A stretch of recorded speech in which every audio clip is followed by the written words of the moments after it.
Good morning. जैसा कि आपको पता ही है कि हम रिलेशन और फंक्शन पे डिस्कस कर रहे हैं। तो आज ये वाली यूनिट हम आप ख़त्म कर देंगे, कल से हम नई यूनिट स्टार्ट करेंगे।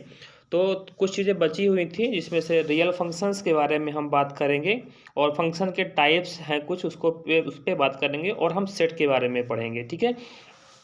तो आज ये यूनिट हम कंप्लीट करने के बाद नेक्स्ट यूनिट कल से हम मैट्रिसेस स्टार्ट करेंगे, आव्यूह स्टार्ट करेंगे। तो बस मैं आपसे इतना ही कहूँगा कि आप हमारे चैनल को सब्सक्राइब और शेयर ज़रूर करें, ठीक है। तो चलिए आप पढ़ते हैं यहाँ से। सम रियल फंक्शन, वास्तविक फलन या रियल फंक्शंस। तो कांस्टेंट फंक्शन, इस पे ज़्यादा आपको पढ़ने की ज़रूरत नहीं है। बस एक काम आप ज़रूर करिए कि जितने भी टाइप्स मैं बता रहा हूँ उन सब ग्राफ, ठीक है। कभी कभी ऑब्जेक्टिव में 4 ग्राफ दे देता है और पूछ लेता है कि ये ग्राफ किसका है, तो ये आपको बताना होता है, ठीक है। तो हम पढ़ रहे हैं कांस्टेंट फंक्शन पे या अचर फलन। Let k be a fixed real number, k कोई एक फिक्स्ड वास्तविक संख्या, एक रियल नंबर है। Then a function f x equal to k for all x belongs to R, ठीक है। मतलब उसकी जो इमेजेस होंगी क्या आएंगी, एक ही आएगी, के आएगी। For all x belongs to R is called constant function, ठीक है। और इसका जो ग्राफ है ये हमने यहाँ पे बनाया है, आप इस ग्राफ को देख सकते हैं, ठीक है। ये कांस्टेंट फंक्शन का ग्राफ होता है, ठीक है। तो इसको आप ध्यान रखिएगा कि कांस्टेंट फंक्शन का ग्राफ कैसा होता है, ठीक है। ये आपको ऑब्जेक्टिव में पूछ सकता है, इसलिए मैंने इसको बना भी दिया यहाँ पे, ठीक है। क्योंकि आप जब टाइप्स देखेंगे तो टाइप्स में इसके लिखा भी हुआ है कि पिक्टोरियल रिप्रेजेंटेशन, ठीक है। नेक्स्ट है आपका आइडेंटिटी फंक्शन, या इसी को बोलते हैं तत्समक, ठीक है। The function defined by f x equal I x equal to x, मतलब खुद वही इमेज बनती है, एक्स की एक्स पे ही बनेगी। For all x belongs to R is called the identity function. और इसकी कैसी बनती है, ये स्ट्रेट लाइन, ठीक है। तो इसके ग्राफ को भी आपको याद रखना है कि आइडेंटिटी फंक्शन का डेफिनेशन प्लस ये ग्राफ कैसा होता है, ठीक है। हम आपको इतना ही हम पढ़ाएंगे जितना कि आपके लिए ज़रूरी है, आपके लिए मीन्स एग्ज़ाम के लिए जितना ज़रूरी है, ठीक है, उतना ही हम पढ़ाएंगे। हम एक्स्ट्रा आपको कुछ भी नहीं बताएंगे। तो आप हम जितना भी वीडियो आपको डालते जा रहे हैं, पढ़ाते जा रहे हैं, उसको आप पढ़ते जाइए, उसकी नोट्स बनाते जाइए। कन्फर्म है कि आपको एग्ज़ाम जब आप देने जाएंगे तो 120 में से आपके 100 मार्क्स तो कहीं नहीं गए, ठीक है। उसके बाद जैसे ये सिलेबस कंप्लीट हो पाता है तो मैं उसके बाद आपको प्रैक्टिस क्वेश्चंस भी आपको मैं कराऊंगा, ठीक है। लास्ट फरवरी में जब एग्ज़ाम शुरू होने के पहले, ठीक है। तो ये हुआ आइडेंटिटी फंक्शन। इसके बाद आता है मॉडुलस फंक्शन, तो या मापांक फलन, ठीक है। तो f x equal to mod x, f x equal to mod x. X कब होता है, प्लस एक्स होता है जब एक्स ग्रेटर और इक्वल टू जीरो हो, मतलब एक्स की वैल्यू जीरो या जीरो से बड़ी होती है तो प्लस एक्स लिखते हैं, और जब एक्स की वैल्यू लेस देन जीरो होती है तब क्या होता है, माइनस एक्स। ये ऑब्जेक्टिव्स के लिए ये भी इंपॉर्टेंट है। The domain of the modulus function is the set R of all real numbers. तो डोमेन और रेंज पे हम बात कर ही चुके हैं। तो मॉडुलस फंक्शन का डोमेन क्या होता है, every real number, each real, for all real number, the set of real numbers, या वास्तविक संख्या, ठीक है। And the range is a set of all non negative real numbers, मतलब जो नेगेटिव ना हो, ठीक है, मतलब पॉजिटिव हो, उसको हो जाएगी आपकी रेंज। इन चीज़ों को ध्यान रखना है। डोमेन क्या होगा उसका, डोमेन होगा सेट ऑफ रियल नंबर, मतलब वास्तविक संख्याओं का समुच्चय। एंड रेंज क्या होगी, नॉन नेगेटिव रियल नंबर, मतलब जो वास्तविक संख्याएं नेगेटिव ना हो, ठीक है। तो ये हुआ, इसका भी आप ग्राफ देख लें, ये ग्राफ हुआ इसका मॉडुलस फंक्शन का। इसके आप नोट्स जरूर बनाएं, मैं बार बार आपको कह रहा हूँ। नेक्स्ट सिग्नम फंक्शन, आपके सब सिलेबस आप देखेंगे सब कुछ इस पे लिखा हुआ है सिलेबस पे। तो सिग्नम फंक्शन क्या होता है, f x equal to mod of x upon x, zero when x equal to zero and x not equal to zero. One कब होता है, जब एक्स की वैल्यू जीरो से बड़ी हो। जीरो कब होता है, जब जीरो हो, और एक्स की वैल्यू अगर लेस देन जीरो है तो क्या होता है, -1। ये ठीक है, इसको आप यहाँ से देख सकते हैं। ये क्या होता है, सिग्नम फंक्शन या सिग्नम फलन, इसका हिंदी नाम भी सिग्नम ही है, ठीक है। अब ध्यान दो, इस पे डोमेन क्या होती है। ये क्वेश्चन बहुत ही अच्छा क्वेश्चन है, ये कई कम्पिटेटिव एग्जाम्स में आ भी चुका है।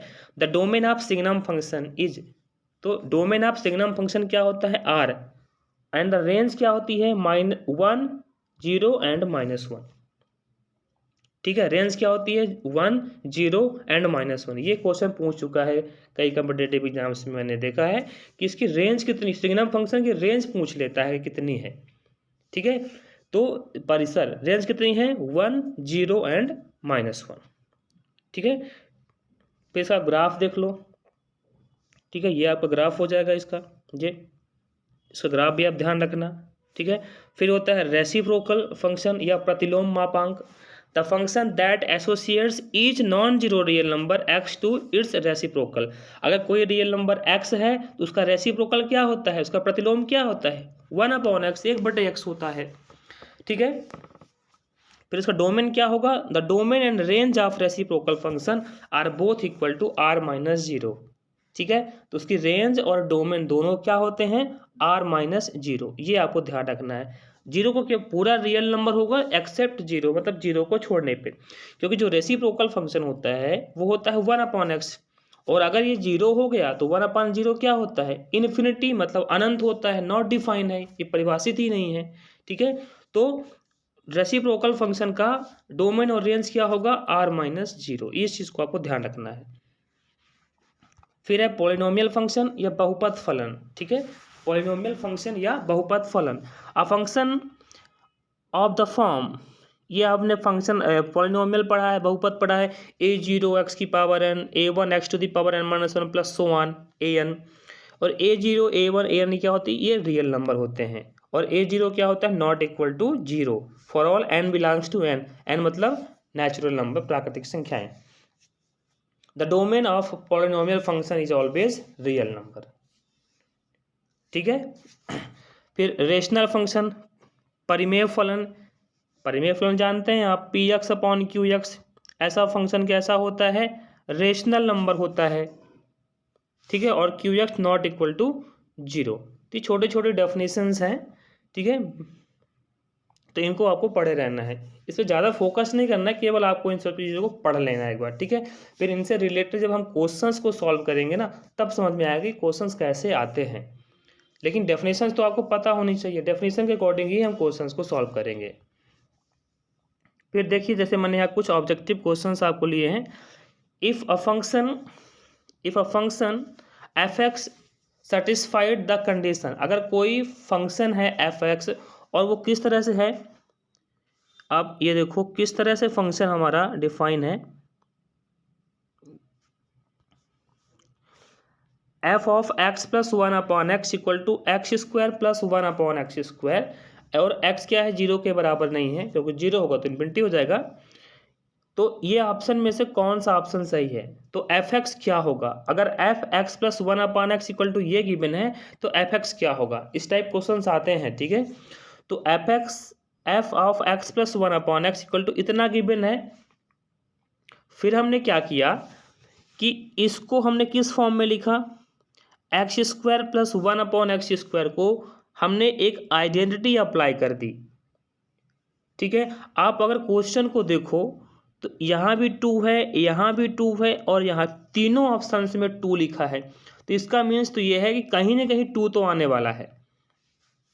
तो जैसे आपको लिखा हुआ है x² + 1/x², देखना हमने इसको कैसे लिख दिया, x + 1/x का होल स्क्वायर -2 लिखा। ऐसा क्यों लिखा, यहाँ पे देखो मैं आइडेंटिटी अप्लाई करता हूँ, कौन सी, a + b का होल स्क्वायर, तो a² + b², ठीक है,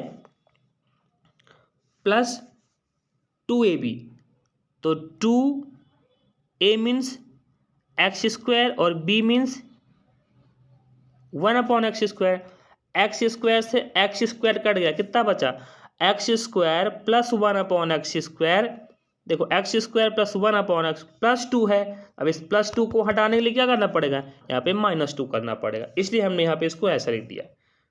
ठीक है, मीन्स हम इसको इस वाले फंक्शन को इस तरह से लिख सकते हैं, अभी मैंने आपको बता दिया। अब हम x + 1/x को y पुट कर देते हैं, तो fy इक्वल टू y² और ये -2 हो गया, और y की वैल्यू कितनी है x + 1/x के इक्वल है।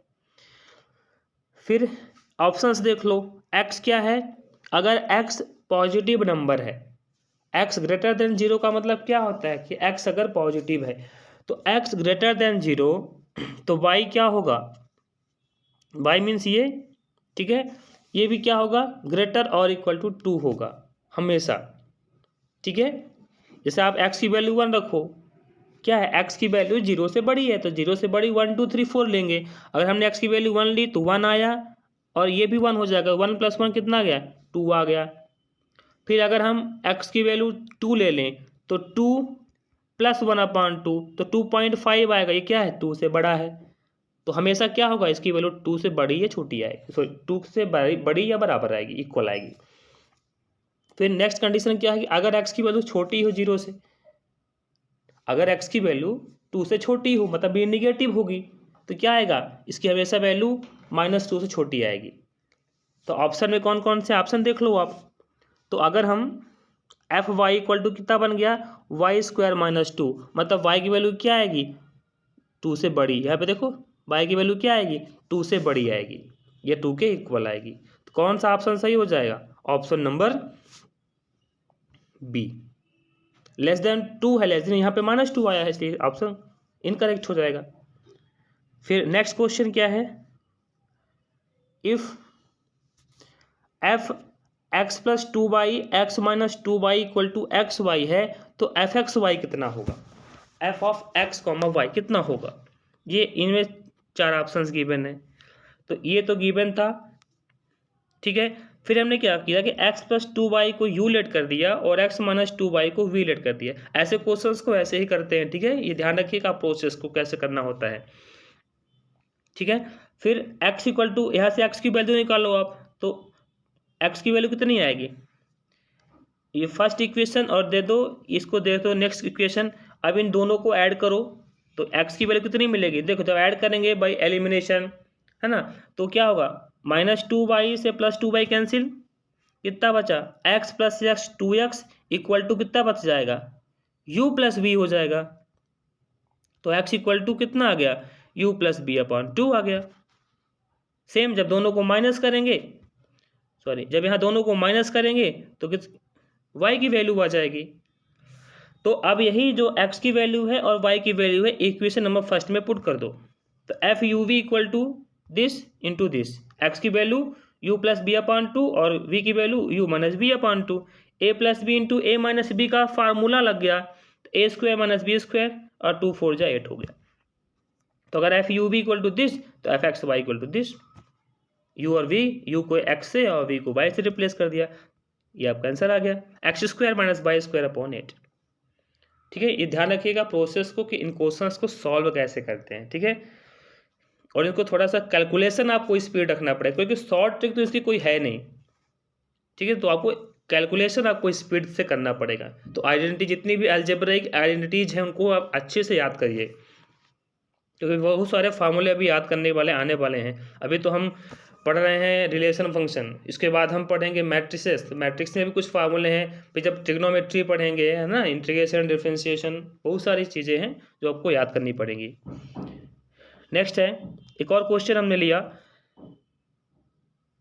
ठीक है, question number 3, if f(x) = x - 1/x तो fx² क्या होगा, ठीक है। तो fx² की वैल्यू कितनी आएगी, कुछ नहीं करना है, जो भी फंक्शन गिवन है क्या, fx = x - 1/x तो fx², तो x के प्लेस में आप x² पुट कर दो। अब फिर देखो a² - b² का फॉर्मूला अप्लाई कर दो, तो a - b a + b। अब देखो x + 1/x किसके इक्वल है, यहाँ पे लिख दिया, और x - 1/x किसके इक्वल है, fx इक्वल है। ये देखो क्वेश्चन में गिवन है, तो इसका आंसर जो आया वो है x + 1/x into fx, but इसमें से कोई भी ऑप्शन नहीं दिया है ऐसा, तो ये नन हो जाएगा, नन ऑफ दीज, ठीक। फिर सेम ऐसे ही ये क्वेश्चन नंबर 4 आप सॉल्व करिए। तो sin 2x की वैल्यू इतनी है, fx की वैल्यू ये है, phi x की वैल्यू ये है, तो ये FOG और GOF हमने बताया था, उसी से रिलेटेड क्वेश्चंस हैं, ठीक है, तो इसको आप सॉल्व करिए अपने से। फिर अब हम पढ़ते हैं सेट, समुच्चय। तो समुच्चय की परिभाषा बताने की जरूरत नहीं है, the well defined collection of data, जो वेल डिफाइन हो, ठीक है। फिर इसको रिप्रेजेंटेशन जरूर पढ़ते हैं, इसको 2 तरह से रिप्रेजेंट करते हैं, एक होता है रोस्टर फॉर्म और एक होता है सेट बिल्डर फॉर्म। तो रोस्टर फॉर्म में क्या होता है, रोस्टर फॉर्म में जितने भी एलिमेंट होते हैं, जितने भी अवयव होते हैं, उन सबको कॉमा से अलग अलग कर देते हैं। ठीक है, हमने एक एग्जाम्पल लिया, जैसे हमने लिया वॉवेल स्वर, अंग्रेजी के स्वर को लिया, वॉवेल ऑफ इंग्लिश अल्फाबेट कौन कौन से होते हैं, ए ई आई ओ यू। हमने स्टेटमेंट क्या लिखा, वॉवेल ऑफ इंग्लिश अल्फाबेट।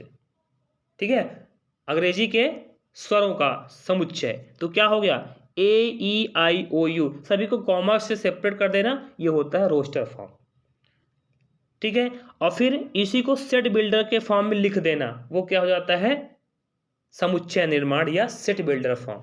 जैसे हमने लिखा the set E of all even natural numbers, मतलब एक समुच्चय ई है जो कि सम वास्तविक संख्याएं, सम प्राकृतिक संख्याएं हैं, सम प्राकृतिक संख्याओं का समुच्चय।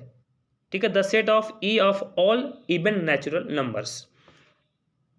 तो कैसे लिखेंगे इसको, पहले आप x लिखोगे। आप देखो कि x क्या है, x is a natural number, question में बोला x क्या है, x is a natural number and x equal to 2n। अब आप जानते हैं 2n, 2n मीन्स 2 में किसी भी नंबर का मल्टीप्लाई कर दो, 2 में वो हमेशा इवन नंबर दैट इज सम संख्या होती है।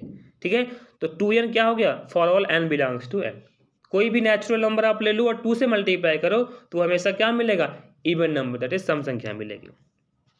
ठीक है, इसके बाद यूनियन ऑफ सेट्स, या इसी को बोलते हैं संघ। संघ में क्या होता है, A union B equal to x such that x belongs to A और x belongs to be.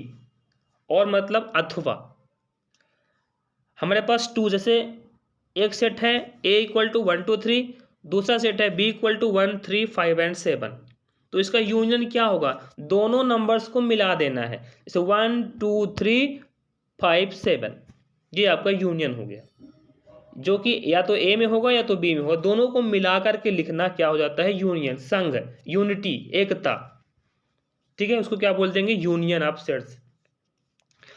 Intersection में क्या होता है, इंटरसेक्शन या इसको बोलते हैं सर्वनिष्ठ। X such that x belongs to A and, ये ध्यान रखिएगा कि यूनियन में अथवा और होता है और इंटरसेक्शन में एंड और, हिंदी वाला और, ये वाला और होता है इसमें इंटरसेक्शन में या सर्वनिष्ठ में। इसमें जैसे मान लो यही वाला क्वेश्चन ले लो आप, ए और बी यही ले लो और इन दोनों का इंटरसेक्शन फाइंड करो, कौन सा लिखो, जो दोनों में कॉमन होगा। तो 1 और 3 दोनों में कॉमन है, तो 1 3 हमारा क्या हो जाएगा, इंटरसेक्शन हो जाएगा। ठीक है, नेक्स्ट है डिसजॉइंट सेट, या इसको बोलते हैं असंयुक्त, असंयुक्त समुच्चय। 2 sets A and B are said to be disjoint. इन दोनों को डिसजॉइंट कब कहते हैं, असंयुक्त समुच्चय कब कहते हैं, जब दोनों का इंटरसेक्शन फाई आए, मतलब एम्प्टी सेट, रिक्त समुच्चय आए। For example A equal to 1 2 3 4 और बी इक्वल टू 6 7 8, इन दोनों का जब इंटरसेक्शन करेंगे, मतलब इंटरसेक्शन क्या आएगा इसका, क्योंकि 1 2 3 4 इसमें, 6 7 8 इसमें, कोई भी एलिमेंट, कोई अवयव कॉमन ही नहीं है, एक दूसरे में मैच नहीं कर रहा, तो इंटरसेक्शन कितना हो जाएगा, 5। तो ऐसे सेट को बोलते हैं डिसजॉइंट। ठीक है, कॉम्प्लीमेंट ऑफ सेट्स, या इसी को बोलते हैं पूरक, पूरक समुच्चय। यू एक अगर यूनिवर्सल सेट है and A be the set of, A is a set such that A जो होगा यू का क्या होगा, सबसेट होगा, then complement of A with respect to U, कैसे डिनोट करते हैं इसको, या तो ए डैश या पावर में ए की पावर सी या यू माइनस ए। ठीक है, ये डेफिनेशन होती है उसकी कॉम्प्लीमेंट की। ठीक है, ज़्यादा आपको इसमें उलझने की ज़रूरत नहीं है। ठीक है, बस आप एग्जाम्पल्स देखिए और कैसे सॉल्व करते हैं, आपको वो चीज़ें देखनी है, बस मतलब आप समझिए थोड़ा सा, बस ज़्यादा आपको परेशान होने की ज़रूरत इस पर नहीं है। तो हमने एग्जाम्पल लिया n equal to 1 2 3 4 and so on, be a universal set and let, और ए क्या लिया 2 4 6 8, मतलब ये जो आपका जो यूनिवर्सल सेट होता है उसमें से ए के जितने भी एलिमेंट हैं उनको हटा देना ही ए डैश होता है, उनको हटा देना। तो देखो natural number 1 2 3 4 5 6 7 8 9 10 and so one जाएगा, और जो हमारा ए है वो क्या है 2 4 6 8, मतलब ये इवन नंबर का सेट है। इवन नेचुरल नंबर्स मतलब सम प्राकृतिक संख्याएं हैं। तो जितनी भी सम संख्याएं हैं, जितनी भी इवन नंबर्स हैं, उनको हटा दो तो क्या बचेगा, केवल ऑड नंबर बचेंगे, विषम संख्याएं बचेंगी 1 3 5 7, यही आपका ए डैश हो जाएगा। ठीक है, फिर आप सिलेबस देखो तो अलजेब्राइक प्रॉपर्टीज लिखा हुआ है, बीजगणितीय गुणधर्म, आइडेम्पोटेंट या इसी को बोलते हैं वर्गसम। ठीक है, आइडेम्पोटेंट में क्या होता है, कोई सेट आपके पास ए है, उसी का उसी से यूनियन करो और उसी का उसी के साथ इंटरसेक्शन करो तो हमेशा वही सेट मिलता है। Sets itself A intersection A equal to A and A union A equal to A. ठीक है, ये होता है आइडेम्पोटेंट लॉ या वर्गसम। फिर है आइडेंटिटी लॉ। आइडेंटिटी लॉ में क्या होता है कि ए में किसका यूनियन करें कि हमें ए ही मिले, ए में किसका यूनियन करें, तो ए में हम फाई का यूनियन करेंगे तो क्या मिलेगा, हमेशा ए मिलेगा। ये प्रॉपर्टी याद रखनी है आपको। फिर ए इंटरसेक्शन यू, ए में किसका इंटरसेक्शन करें, यू का, यू मतलब यूनिवर्सल सेट, तो कितना मिलेगा, ए मिलेगा। इन सब प्रॉपर्टीज को याद रखना है। ठीक है, क्योंकि सिलेबस में गिवन है। ठीक है, तो इस तरह से इन क्वेश्चंस को आप सॉल्व करिए और उसके बाद हम देखेंगे, जैसे ये यूनिट हम कंप्लीट करते हैं, थोड़ा बहुत जो भी बचा है उसको हम फिर जब आपको ऑब्जेक्टिव क्वेश्चंस कराएंगे तो हम आपको बता देंगे। ठीक है, तो यहाँ से इतना आपको कर लेना है और इसके बाद हम अब नेक्स्ट यूनिट स्टार्ट करेंगे जिसमें हम आव्यूह पढ़ेंगे, मैट्रिक्स पढ़ेंगे। ठीक है, तो थैंक यू। सॉरी, कुछ और भी ये प्रॉपर्टीज़ हैं, इनको भी आप देख लेना। ठीक है, इन प्रॉपर्टीज़ को कैसे सॉल्व करेंगे इनको आप देख सकते हैं यहाँ से ये। ठीक है, जैसे कॉम्पिटेटिव है, ये क्रम विनिमय है, फिर एसोसिएटिव या साहचर्य है, वितरण नियम है, डी मॉर्गन्स लॉ है, और ये कुछ फार्मूले हैं। ठीक है, ये इन सबको आप देख लेना।